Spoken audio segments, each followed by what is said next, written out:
14 मई 1657, पुरंदर किला, पुणे। पुरंदर किले के आंगन में सूरज अपनी सुनहरी किरणें बिखेर रहा था। शिवाजी महाराज अपने नन्हे पुत्र को देख रहे थे, जो पालने में लेटा था। उनकी आंखों में गर्व और उम्मीद की चमक थी। यह मराठा शेर ही बनेगा, यह इस साम्राज्य का गौरव बनेगा। इसका नाम संभाजी होगा। संभाजी की माता का निधन तब हुआ जब वह केवल 2 वर्ष के थे। तब से शिवाजी महाराज और उनकी गुरु माता ने उन्हें स्नेह और देखभाल से पाला। अब समय था कि उन्हें युद्ध कला, राजनीति और धर्म की शिक्षा दी जाए। शिवाजी ने अपने सबसे भरोसेमंद गुरु को बुलाया। आज से हम दोनों मिलकर संभाजी की शिक्षा का ध्यान रखेंगे।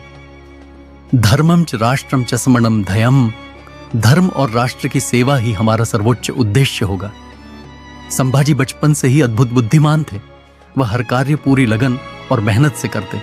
बहुत ही कम समय में उन्होंने संस्कृत, मराठी और फारसी भाषा में निपुणता प्राप्त कर ली। 1 वर्ष के संभाजी को घुड़सवारी की जिज्ञासा हुई। पहली बार सीखते समय वे घोड़े को पूरी गति से दौड़ाने लगे और अचानक गिर पड़े।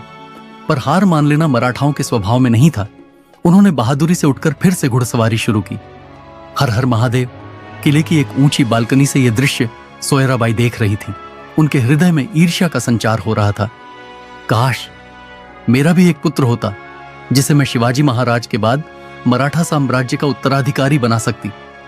संभाजी की बहादुरी और आत्मविश्वास देखकर सोयराबाई बेचैन हो उठी। उन्हें लगने लगा कि जब तक संभाजी हैं, उनका भावी पुत्र कभी भी इस साम्राज्य का उत्तराधिकारी नहीं बन सकेगा। 1664 में शिवाजी ने मुगलों के सबसे धनी व्यापारिक नगर सूरत पर आक्रमण किया और अपार धन लूटा। इसके बाद उन्होंने दक्षिण भारत में मुगलों की पकड़ को कमजोर कर दिया। लेकिन औरंगजेब मराठाओं को खत्म करने का षड्यंत्र रच रहा था। 1666 में औरंगजेब ने शिवाजी को आगरा बुलाया। शिवाजी अपने 9 वर्षीय पुत्र संभाजी को लेकर वहां पहुंचे, लेकिन वहां उन्हें अपमानित किया गया और बंदी बना लिया गया। औरंगजेब ने शिवाजी से कहा, मराठा साम्राज्य बचाना है तो इस्लाम कबूल करो या मराठा सत्ता हमारे चरणों में समर्पित कर दो। शिवाजी गर्जना करते हुए बोले, यह तभी संभव होगा जब सूर्य अपनी आभा त्याग देगा और समुद्र अपनी लहरों को रोक देगा। शिवाजी ने चतुराई से आगरा के किले से भागने की योजना बनाई। उन्होंने बीमार होने का नाटक किया और गरीबों को फल और मिठाइयां बांटने का बहाना बनाया। जब पहरेदारों की जांच कम हो गई तो वे और संभाजी फल की टोकरी में छिपकर बाहर निकल गए। आगरा से लौटने के बाद शिवाजी ने संभाजी को राजा जय सिंह के पास युद्ध कला, राजनीति और कूटनीति की शिक्षा के लिए भेजा। 1692 में उन्होंने अपनी पहली बड़ी लड़ाई लड़ी और गुजरात में मुगलों को भारी नुकसान पहुंचाया। यह देख शिवाजी निश्चिंत हो गए कि उनका पुत्र एक महान योद्धा बनने के लिए तैयार है। 1676 में संभाजी ने पोंडा किले पर हमला किया और मुगलों को पराजित किया।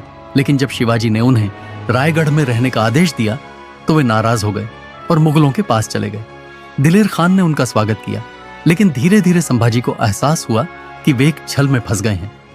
भूपालगढ़ के किले पर आक्रमण के दौरान दिलेर खान ने संभाजी से द्वार खोलने को कहा। जैसे ही किला खुला, मुगल सेना अंदर घुस गई और नरसंहार हुआ। शिवाजी को जब यह ज्ञात हुआ तो उन्होंने आदेश दिया, अगर कोई मराठा किला संभाजी को शत्रुओं के साथ देखे तो तोप दाग दी जाए। कोई भी राजकुमार स्वराज्य से बड़ा नहीं है। संभाजी को जब दिलेर खान की सच्चाई का पता चला तो उन्होंने मुगलों का साथ छोड़ दिया। कठिन यात्रा के बाद वे रायगढ़ लौटने का निर्णय कर चुके थे, लेकिन रायगढ़ में सोयराबाई ने शिवाजी के मन में उनके प्रति जहर घोल दिया था।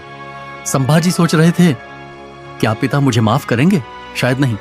मैंने सबसे बड़ा अपराध किया है, अब कोई मुझे स्वीकार नहीं करेगा।